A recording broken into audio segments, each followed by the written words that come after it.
So hey guys, welcome back to my YouTube channel.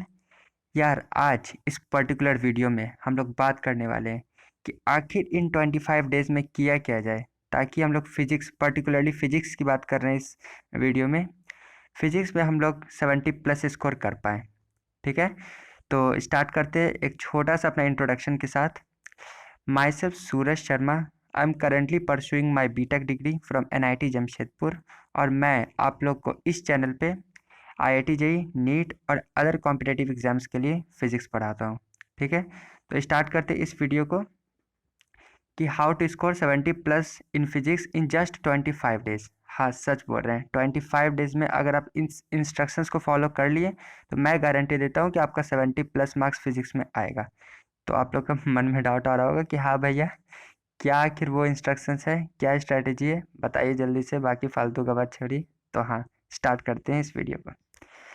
सबसे पहला और सबसे इम्पॉर्टेंट कि हम लोग को पढ़ाई स्टार्ट कैसे करना है, तो कुछ ऐसा टॉपिक उठाइए जिसे केमिस्ट्री का भी और फिजिक्स का भी दोनों का रिवीजन साथ में होते चल जाए।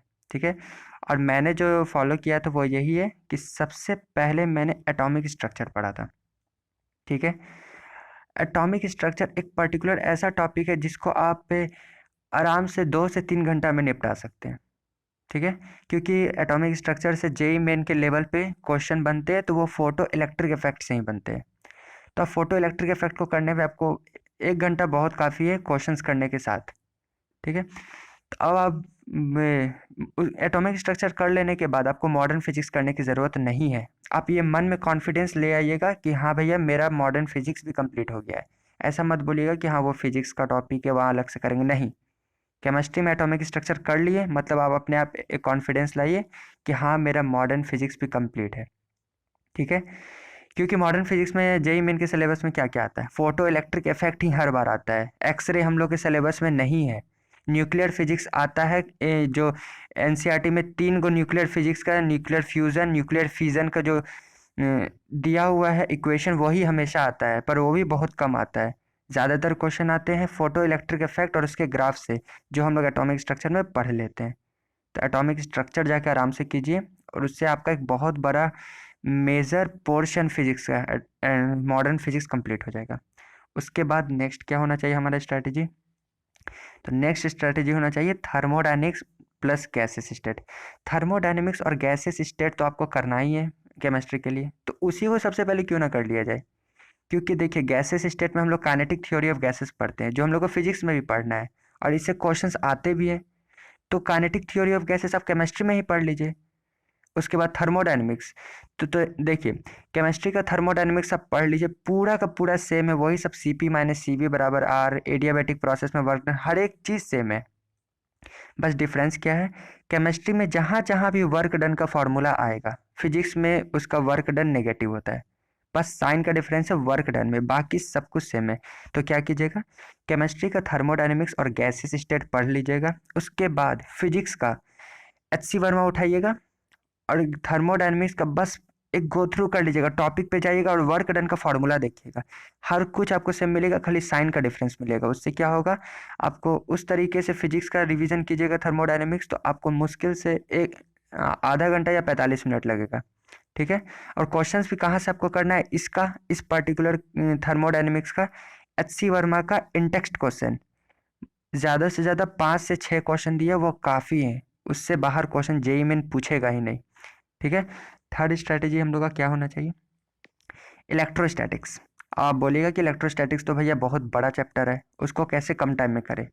तो मैंने लिखा रेफर NCERT। तो अब आपके मन में डाउट आएगा कि NCERT का तो भैया जो वर्ड लिखते हो लोग, बहुत कंफ्यूजिंग वर्ड लिखते हैं, बहुत टाइम लग जाएगा NCERT पढ़ने में। तो मैं कह रहा हूँ कि भाई NCERT मत पढ़।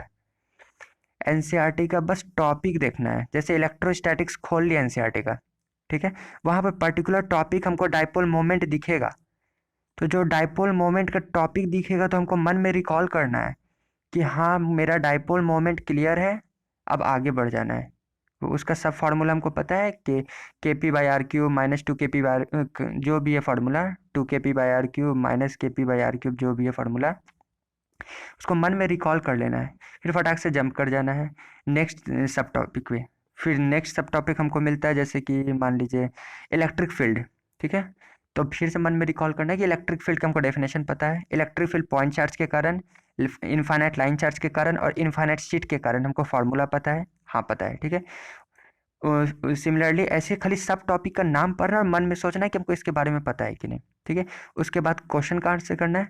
तो 2000 जेई मेन का 2019 और 2020 का क्वेश्चन कर लेना है।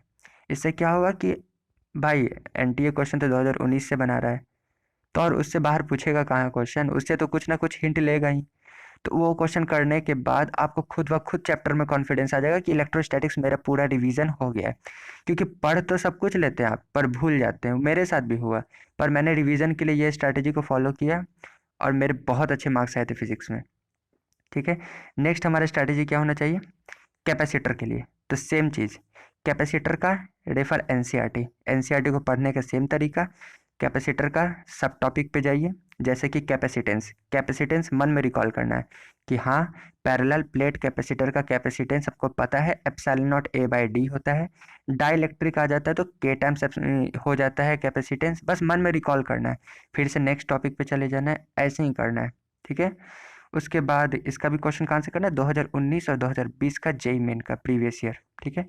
सिमिलरली करंट, करंट के लिए तो एनसीईआरटी बाइबल है, ठीक है। इसको भी करने का सेम तरीका, फटाक से करंट चैप्टर खोलना है फिजिक्स का, वहाँ पर सब टॉपिक जाना है कि ड्रिफ्ट वेलोसिटी है, चलो ठीक है, मन में रिकॉल करना है कि हाँ ड्रिफ्ट वेलोसिटी का हमको पता है formula E by M into tau होता है। उसके बाद ड्रिफ्ट वेलोसिटी और करंट डेंसिटी के बीच में हमको रिलेशन भी पता है, बस मन में रिकॉल करना है। अगर आपको लग रहा है कि हम भूल गए तो फटाक से एनसीईआरटी से फार्मूला देख लें और आगे बढ़े, ठीक है। इससे क्या होगा आपका पूरा रिवीजन होते चल जाएगा, क्योंकि आप लोग को सीरीज पैरेलल ये सब तो कॉम्बिनेशन आता ही है। तो यार क्वेश्चन इसी से तो आते हैं और कहाँ से आते हैं। तो बस रिवीजन करने का बेस्ट तरीका है एनसीईआरटी से सब टॉपिक देखो, खाली टॉपिक का नाम मन में रिकॉल करो कि मुझे इसके बारे में पता है या नहीं। पता है तो आगे बढ़ो, नहीं पता है तो उसको फटाक से पढ़ के आगे बढ़ो, ठीक है। पूरा चैप्टर को फिर से पढ़ने की जरूरत नहीं है, क्वेश्चन का आंसर करना है 2019 और 2020 का जेई मेन का। सिमिलरली मैग्नेटिज्म के लिए, सिमिलरली ईएमआई के लिए, ये जो इलेक्ट्रोडायनेमिक्स का पूरा पोर्शन बताएं, इसको करने में आपको मुश्किल से 3 दिन लगेगा अगर इस तरीके से आप पढ़िएगा। जैसे कि ईएमआई है, फटाक से एनसीईआरटी खोले, वहाँ फेरेडेज लॉ, फेरेडेज लॉ कहता क्या है कि ई जो होता है हमारा ईएमएफ वो minus D phi by D T होता है, ये फॉर्मूला पता चल गया। क्वेश्चन तो इसी से आते हैं जेई मेन में कि हाँ आपका फायदे दिया होता है, उसके बाद बोलता है कि ईएमएफ निकालिए, यही सब क्वेश्चन रहता है। आप 2019 और 2020 का जेई मेन का क्वेश्चन उठा के देख लीजिए, ठीक है। तो बस ऐसे ही पढ़ना है, एनसीईआरटी का सब टॉपिक का खाली नाम देखना, मन में रिकॉल करना है कि हाँ मुझे इस पर्टिकुलर टॉपिक के बारे में पता है या नहीं है, ठीक है। अब नेक्स्ट हमारा स्ट्रैटेजी क्या होना चाहिए? ऑप्टिक्स, ऑप्टिक्स अगर आप पढ़े हुए हैं पहले से तो ठीक है, नहीं पढ़े हुए हम बस स्कोर लाने का तरीका बता रहे जेई मेन में, क्योंकि जेई मेन पूरा ऑप्टिक्स से क्वेश्चन पूछता ही नहीं है। JEE Main particular optical instrument से ही हर बार क्वेश्चन पूछता है, माइक्रोस्कोप और टेलीस्कोप, कभी कभी तो दो दो क्वेश्चन भर देता है इसी से। तो भाई माइक्रोस्कोप और टेलीस्कोप करने में आपको ज़्यादा टाइम नहीं लगेगा। इसके लिए क्या रेफर करना है, जयंत नागदा सर अन अकेडमी जेई पे, इसको शायद 2 या 3 लेक्चर में ख़त्म किए हैं, पूरा क्वेश्चन प्रैक्टिस के साथ 2 लेक्चर है शायद, वहाँ से जाके कर लीजिए इसको, ऑप्टिकल इंस्ट्रूमेंट को। अगर आपका पहले से पढ़ा हुआ तब तो ठीक है, क्योंकि क्वेश्चन इसी से आता है ऑप्टिकल इंस्ट्रूमेंट से, ठीक है। उसके बाद क्या करना है आपको, प्रिज्म, जो हम लोग को ऑप्टिक्स में पढ़ना है प्रिज्म, वो करना है। पर प्रिज्म भी कैसे पढ़ना है, देखिए हम पूरा ऑप्टिक्स पढ़ने नहीं बोल रहे, उसका पर्टिकुलर टॉपिक बता रहे। प्रिज्म, प्रिज्म में सिर्फ 3 फार्मूला हम लोग को पढ़ना है। मिनिमम डेविएशन का कंडीशन, बस उसी में 3 फार्मूला आता है कि R1 बराबर R2 होना चाहिए, R1 प्लस R2 बराबर A, R बराबर A बाई 2 होना चाहिए, बस 3 फार्मूला है, एनसीईआरटी में दिया हुआ है। उस 3 फार्मूला से बाहर क्वेश्चन नहीं पूछता है जेई मेन, ठीक है। तो प्रिज्म में पर्टिकुलर टॉपिक उठाइए एनसीईआरटी से, उसमें 3 फार्मूला को रट जाइए, ठीक है। और उसके बाद हमारा नेक्स्ट स्ट्रैटेजी क्या होना चाहिए, एक स्नेल्स लॉ भी आता है, अगर आपका किया हुआ है तो ठीक है, नहीं किया हुआ है तो स्नेल्स लॉ का खाली कंडीशन याद रखिएगा, ठीक है। उसके बाद क्या करना, वेव ऑप्टिक्स में, वेव ऑप्टिक्स में पूरा वेव ऑप्टिक्स नहीं पढ़ना है, क्या पढ़ना है उसमें, उसमें सीधा सीधे पढ़ना है, वाईडी ऐसी खोलना है एनसीईआरटी से, टॉपिक, जैसे हम बताएं सब टॉपिक खोलना YDSE, उसमें फ्रिंज विथ का फॉर्मूला दिया हुआ है। सेंट्रल मैक्सिमा से जो डिस्टेंस पे मिनिमा बनता है और मैक्सिमा बनता है उसका फॉर्मूला दिया हुआ है। बस उस 2 फॉर्मूला को याद कर लेना है। उस 2 फॉर्मूला के बाहर क्वेश्चन नहीं पूछता है जेई मेन। बस फ्रिंज विथ का फॉर्मूला ही मेन समझे कि गॉड फॉर्मूला है वेव ऑप्टिक्स का। फ्रिंज विथ का फॉर्मूला से क्वेश्चन पूछेगा, बस बना के आ जाइएगा, ठीक है। और दूसरा चीज़ क्या क्या पूछता है वेव ऑप्टिक्स से, डिफ्रैक्शन का तो वो YDSE से बहुत सिमिलर है। डिफ्रैक्शन में सिर्फ एक फार्मूला, उसको देख लीजिएगा। पूरे वेव ऑप्टिक्स से क्या क्या बताएं, फ्रिंज विथ का फार्मूला और डिफ्रैक्शन, बस और कुछ नहीं, ठीक है। और नेक्स्ट और सबसे इम्पॉर्टेंट चीज़ सेमीकंडक्टर बहुत बड़ा चैप्टर है अपने आप में, लेकिन जेईई मेन क्वेश्चन कहाँ से पूछता है, लॉजिक गेट से। हर साल हर पेपर में कोई भी ऐसा पेपर आपको नहीं मिलेगा जिसमें कि उसने लॉजिक गेट से क्वेश्चन नहीं पूछा है, ठीक है। तो क्या करना है, सेमीकंडक्टर हमको पूरा नहीं पढ़ना है, हमको बस लॉजिक गेट पढ़ना है कि एंड गेट क्या होता है, और गेट क्या होता है, नंद गेट क्या होता है, वो सब पढ़ना है हमको, ठीक है। उसके लिए क्या किया जाए भैया, हम NCERT से पढ़ना जाए, समझ में नहीं आता है, कहीं से कुछ पढ़ने की ज़रूरत नहीं है। अन अकेडमी जेई चैनल पे जयंत सर ने एक लेक्चर में ख़त्म किया है, ठीक है। अन अकेडमी जेई चैनल पे जयंत सर ने एक लेक्चर में कंप्लीट किया है लॉजिक गेट को, बस कर लीजिए। मैंने भी वही किया था, और क्वेश्चन भी उसके बाहर आता ही नहीं है सर, क्वेश्चन प्रैक्टिस के साथ कंप्लीट किए, ठीक है।